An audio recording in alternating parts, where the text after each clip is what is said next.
If you're tired of dominating in training but then freezing in matches, especially in those crucial moments, today I'm going to help you take that away. I've played football for 11 years now in 3 different continents and 4 different countries, and there was a time where I would stand in the dugout and feel like throwing up. But I have found ways on how to manage them, and today I want to share them with you.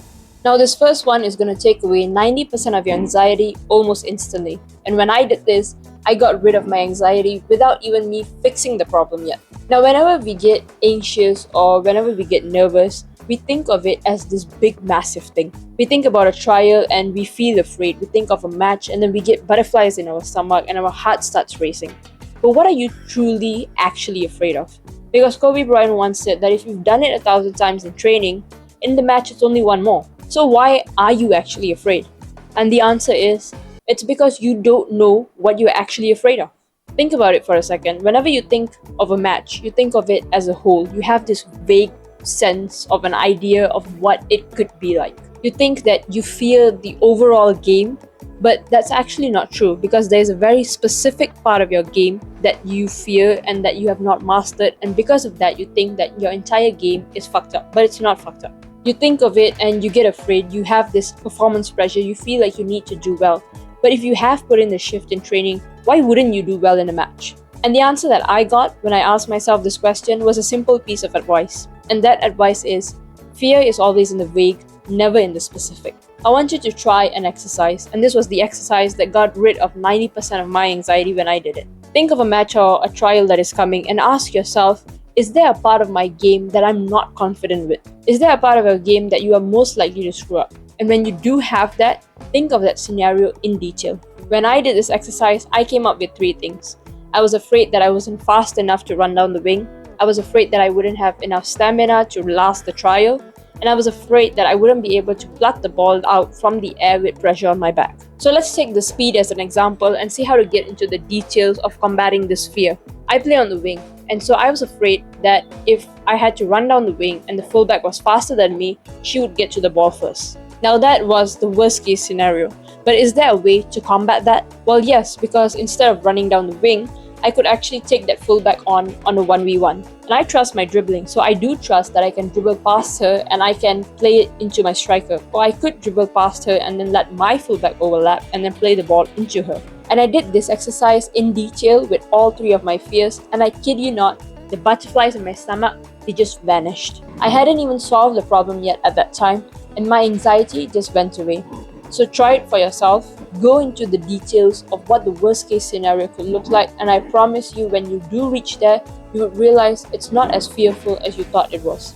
Quick interruption to this video, if you want to stay 3 steps ahead in your next match, the Tactical IQ Accelerator is for you.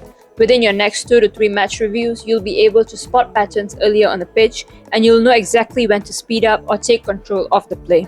It takes 60 to 90 minutes per game, and you'll walk into your next match creating chances instead of reacting to them. And all of this costs less than a pair of league football boots. So if you're interested in investing in your tactical IQ, click the link in the pinned comment down below. Now the second one is what I would like to call one of the most dangerous types of fears. And I say most dangerous types because it can't really be spotted. It looks like you're doing it right, but it's actually fear that you're working with. Now when we talk about fear, we talk about the hands shaking, the heart racing, the butterflies in the stomach. We talk about nervousness in the dugout and how it makes you want to throw up just before you step out on the pitch. But sometimes fear doesn't look like that. Sometimes it comes in the form of you can dribble forward, but you choose to pass back instead. Instead of playing the through ball, you play a sideways pass. And this is you trying to protect yourself because you're afraid of making mistakes. You want to play it safe because you want a higher percentage success rate in your game. But what's the point of that when it doesn't help your team? You think that the mistakes that you make will make you look like a bad player, but it's actually not correcting those mistakes that makes you look like a bad player. You make a mistake once, you lose the ball, and now you don't even want to go and chase it back. You throw your arms in the air like a little kid, and then once you make a mistake, you don't try that skill anymore. That is what coaches and scouts don't actually like to see. They don't like to see you backing away from something just because you've messed it up the first time. And some players do the opposite. They try too hard, they try to take on too many players, they're trying to prove themselves on the pitch. They're afraid that if they don't do the fancy stuff, then the coaches and the scouts won't recognize them. And I'll touch a bit more on the fancy stuff and the simple movements in a second. but first I want to talk about another mistake. Now, this third one is where most players screw themselves up. You have a chance of rectifying your mistakes, but you don't take it, and it screws up your entire game. Say you're on a 1v1 dribble with the keeper. All you have to do is slot it in the bottom right corner. You tilt your body a little too much, and now the ball hits the outside of the right post. You've made a mistake, you missed an open goal, and now you're frustrated with yourself. And you carry that frustration throughout the entire game. You kick yourself in your head, you feel like you've let your team down, and now the mistake is replaying in your head.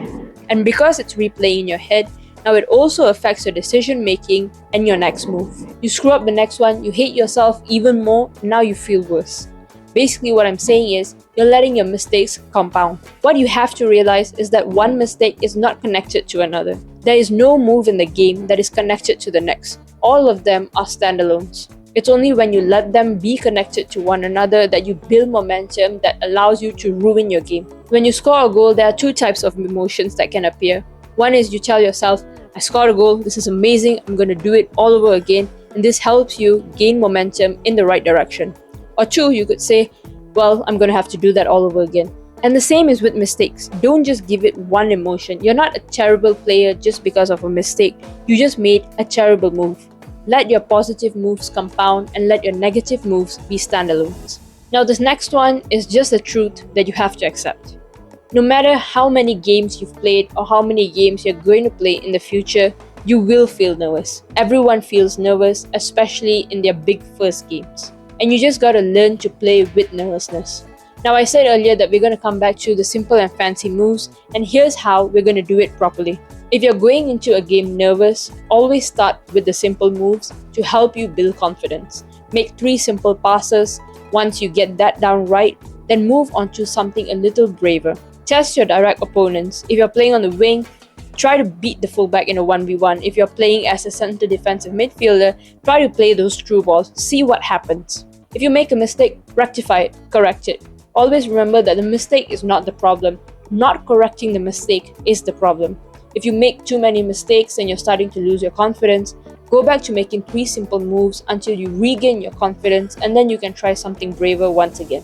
Now, if you enjoyed that and you would like to take your tactical IQ to the next level, be sure to check out the Tactical IQ Accelerator in the pinned comment down below.